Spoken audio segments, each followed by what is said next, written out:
I am an Olympic overthinker, and I'm giving you 10 antidotes today for overthinking. It's not an easy place to live in your mind when you're constantly overthinking, but actually think of it as your superpower. I'm gonna repeat that once again for anyone in the back. The worst case scenario is just as likely as the best case scenario. So why don't you overthink the best case scenario instead? 51% rule. If something is net positive, just do it.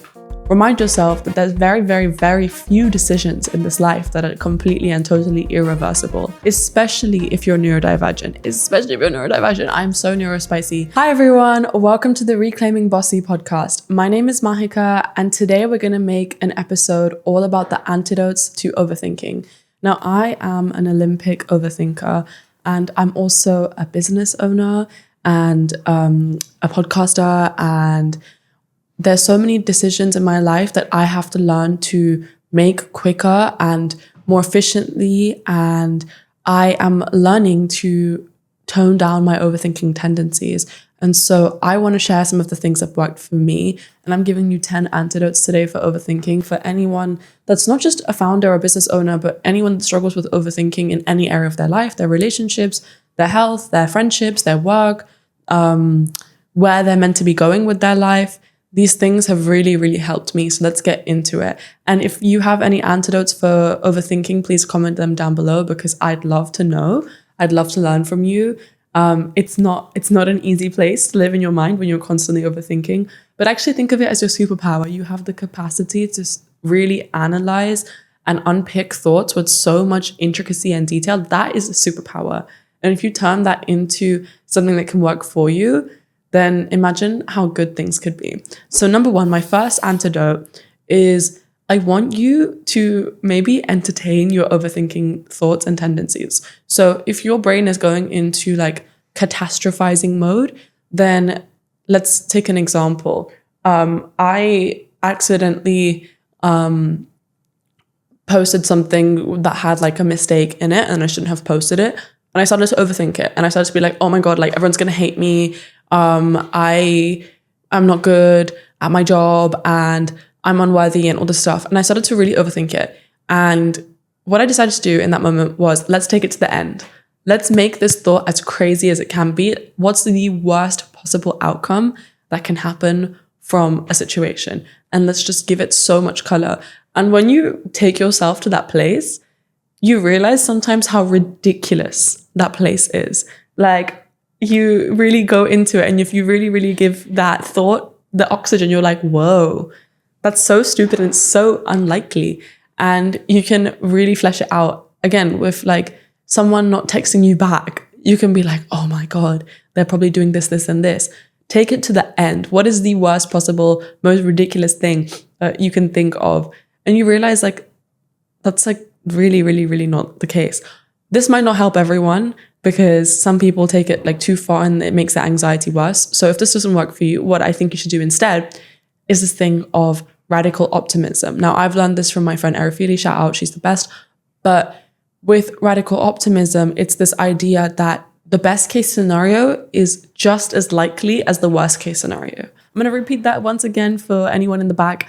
The worst case scenario is just as likely as the best case scenario. So why don't you overthink the best case scenario instead? And so if something's happening, think, what is the best possible outcome from this? And use your overthinking tendencies to take yourself to that end. What is the best thing that could happen from this? For example, my podcast it's growing, but it's not growing at the pace I want it to. How can I be radically optimistic about the future of this community and this show and what I'm doing and how I can become a better host? And you use that exercise and you realize your imagination is amazing. If you have overthinking tendencies and you can take yourself to the worst possible outcome, you can take yourself to the best possible outcome and some. And so try doing that reframe. And every time your thought goes to worst possible outcome, I want you to take a note on your phone and I want you to reframe it and make it the best possible outcome. Now, antidote number 2, this is an exercise I talk about all the time. I am going to be doing this till my dying days, but it takes 66 days to rewire limiting belief. And I have been doing this practice for almost a year now, on and off, but I'm trying to do it consistently now, where I will literally make a table and I will write down limiting belief and I will use my lawyer essay brain and I will debate that belief and I'll give myself evidence of why that's not correct. And the more you do that, the more you realize that, oh my God, I'm overthinking limiting beliefs. Like, this is just not true. It's an unfactual information. And that is so important in making steps to reframing and changing the lens at which you look through the world.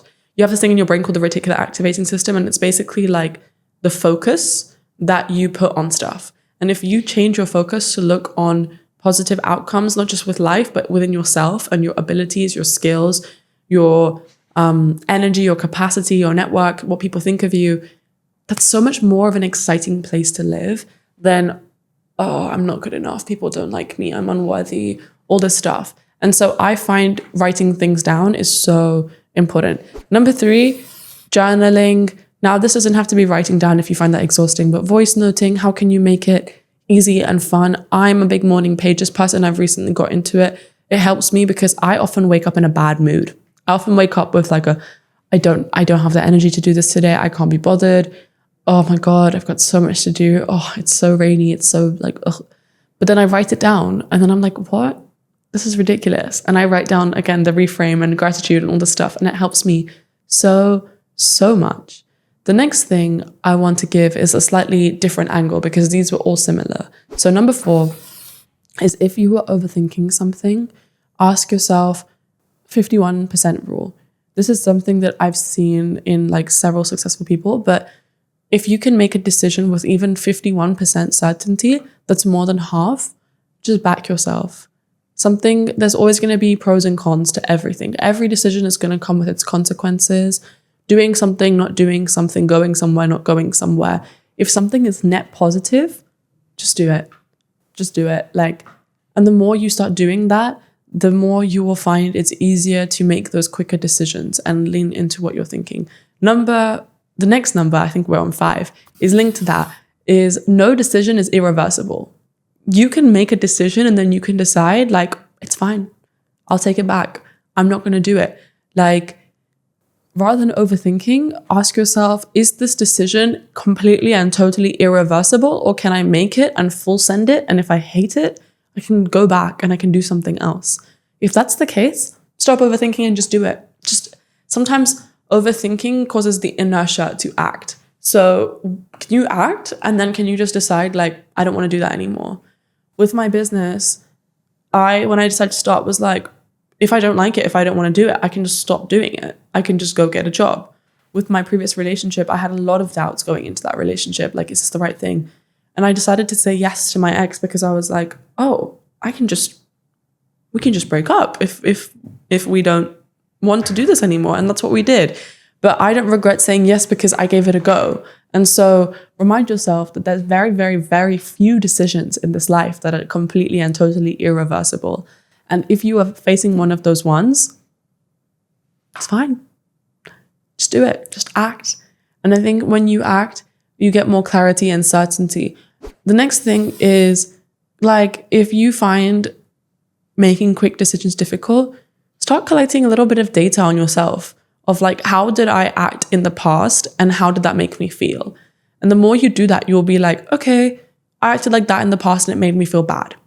So maybe I'm not going to do that. I acted like this in the past, but it made me feel really good. So maybe I do more of that.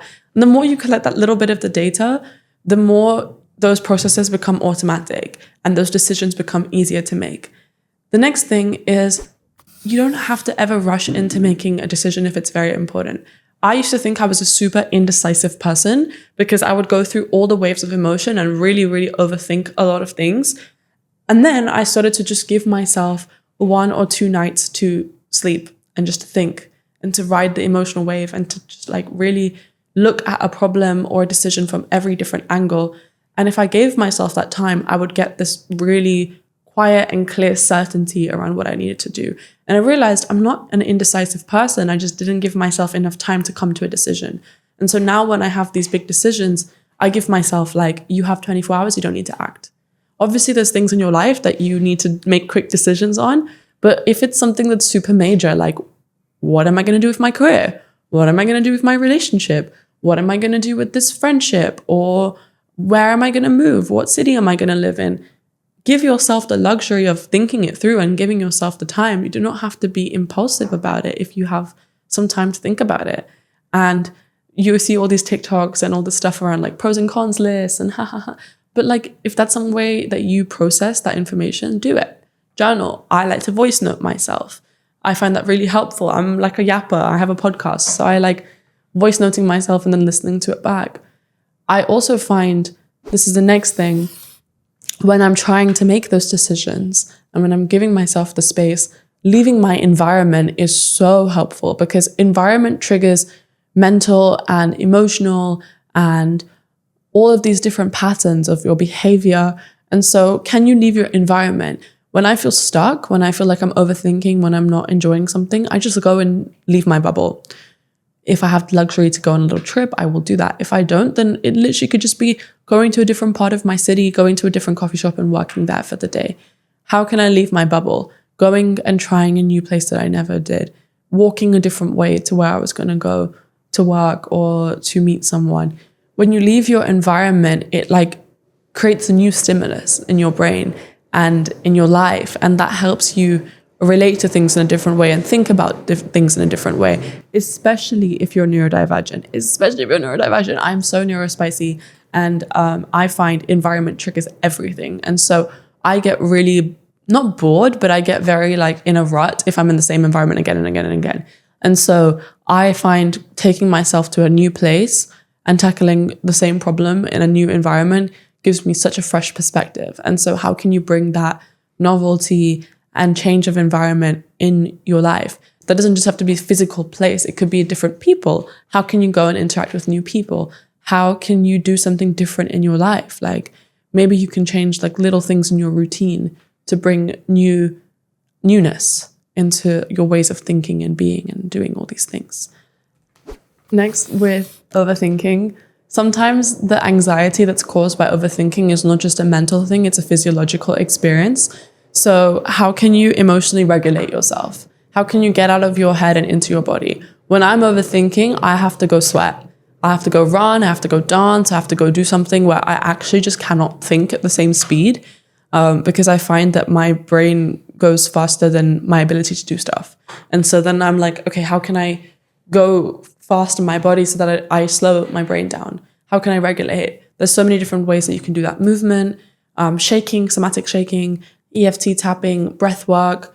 There's so many different options, and go and pick what works for you. I have a whole episode on breath work with a breathwork practitioner and expert linked down below if you want to try that.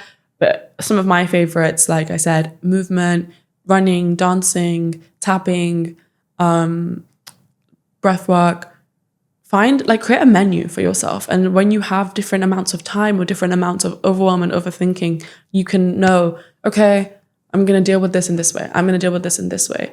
And when you have those options ready for yourself, you can get yourself out of a funk so quick. I like to call it upward spiraling. So how can you upward spiral and get out of your state of dysregulation? I think taking some time to learn what your triggers are, but also what your happy triggers are and what your regulation triggers are is so key, because everyone is so unique. And what I find dysregulating and something that can help me get back into a place of regulation is so different. I do not like HIIT classes. I do not like really, really high intensity stuff, because I find that really exhausting and that makes me feel even more depleted. But like a good, like brisk zone 2 style cardio is really good for me, or doing yoga or doing something that I have to focus on, like how I'm balancing or moving is so helpful. It helps me get back into my body. The next thing is creating a procrastination list. So I have one of these in my phone because I think we overthink as a form of procrastination, and that comes from perfectionism. Like there's a lot of things that I've been overthinking recently that I want to do, that I want to create in my business, that I want to create in the podcast, that I'm just not doing because I'm overthinking, like, how can I make it good? How can I make it work? How can I make it successful? And so I created this procrastination list, and I made it as a table, and I put big task, big reward. And so I put all of these different things. Like I put redesigning all the thumbnails of the podcast on the YouTube, because I was like, I want it to look neat and I want it to look good. And I've done that. So you can go check it out and tell me if you like the new templates and the new systems. And that was something that I was overthinking because I really was like, this needs to work this time. It needs to look good. It needs to be perfect. It needs to like land with the audience. And so I was procrastinating it. And so I was like, okay, let's hack our brain a little bit. How can I give myself a reward so the reward of doing the task is enough to make me want to start doing it? And so I made the table and I did big task, big reward. And so some of the tasks were like big, but they weren't super, super important. And so I'd write reward as like, take myself to this place that I've really wanted to go and get like a coffee or get a drink or get some food. Then it was like certain things that I wanted to buy for myself that I'd link to rewards as big tasks that I've been procrastinating and overthinking. And once you start doing the things from your procrastination list, then you build up so much inertia you build up so much momentum and you can start moving forwards and you find it easier. You're like, okay, well, I did that and I did that. And you remind yourself that not only is everything reversible, but also you can improve, you can get going and then get good. The amount of times I've tweaked and changed things on the podcast in the last few years is crazy. And you never know which next tweak is going to take you to the next level. And so I find the procrastination list is actually one of my favorite ways of getting things done. I love it. And I find like it's so fun because at the end of the list, I have a big reward, like a really, really big reward. And once I've done everything, then I can do that. And I'm really looking forward to that. And so you realize that like there is stuff on the other end of the stuff that you're overthinking. And overthinking actually slows you down. I think sometimes we believe that in anticipating stuff, it makes it easier to experience it when bad things happen and when things go wrong. But actually anticipating the worst case possible or things not working out or you failing is not helpful. It doesn't make it easier. It really does not make it easier. So how can you be radically optimistic? How can you reward yourself? How can you regulate yourself? And how can you remind yourself that you can use this like engine that is your super fast thinking brain that's overthinking and use it in a way to make yourself believe, oh my God, there's so many good ideas that I have and there's so many plans, and then just start to act. When I start to overthink and procrastinate, like I said, I have my procrastination list, but I also make like a calendar block where I will be like, okay, so now I have a slot every Monday where I sit down and I give myself like a strategy goal because I realized that I was doing so much busy work in my business. And I give myself a strategy goal of what's one thing that I have been overthinking and procrastinating that can take me to the next level. And I sit down and I decide what that is. And then I make a time in my week to just do it, to just act. And I do it. And sometimes I often do it imperfectly or I don't finish the task completely. But just starting is so, so important. And I think my last antidote to overwhelm, like I said, acting doesn't have to be completing it. It can literally just be, like I said, starting it. So can you set yourself a 5-minute timer and can you commit to just 5 minutes of doing the thing that you're overthinking and procrastinating and making your life unnecessarily difficult? Because maybe once you start doing those first 5 minutes, you realize it's actually way easier than I thought. And if it's not, then how can you break it down into little baby steps to make it more accessible, digestible, and fun? And so these are my big antidotes for overwhelm and for overthinking. Like I said, I'm someone that really struggles with it, but I try and reframe, like I said, regulate and reward. And those 3 things really, really, really help me. Also, no one's perfect. If you overthink, that's okay. It's okay. You can forgive yourself. And like I said, remind yourself that the capacity to really analyze, rationalize, and break down problems is a superpower. So how can you turn that into your superpower rather than something that's holding you back? That's the question for today. If you have any questions around any of these tips or tricks, let me know on the podcast Instagram or the TikTok or the comments. Let me know what else you want to hear and see. And stay tuned for next week because we're going to be back with another inspiring and energizing conversation. Thank you.